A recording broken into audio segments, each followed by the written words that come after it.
Okay, fine. A missing character problems based on this NTSE exams, NTSE MAT exams.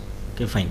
Here, in these kind of problems, what happens? They'll give a figure or a group of figure, a matrix also they'll give.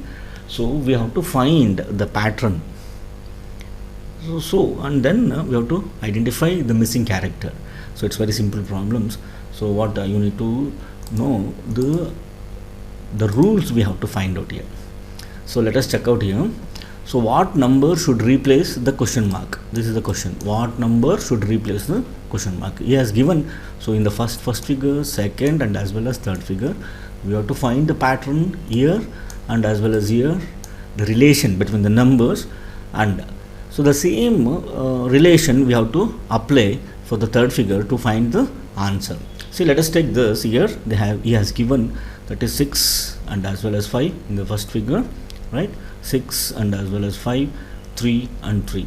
So how we can get 39 by using these four numbers? That is the question now. Once we identify that, the same rule we can apply here. So once we got the same pattern here, then we can apply for the third figure to identify the missing character. Now let us check out here. 6, 5, 3, 3. So we need to get 39. To get 39, so we have to do multiplication or addition or anything. See, square root, you have to check out with that. So now let me go with this. 6 5s are 30. So let me go this. 6 5s are 30 plus 3 into 3. So that is 9. So 30 plus 9, that is 39 we got here. So the same pattern I'll add up now. 7 into 5 plus 4 into 4. That is 7 5s are 35 plus 16. That is going to be 51. The same procedure if I add up to here.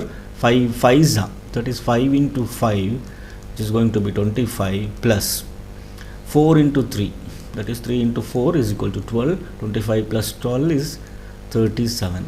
The answer here is 37.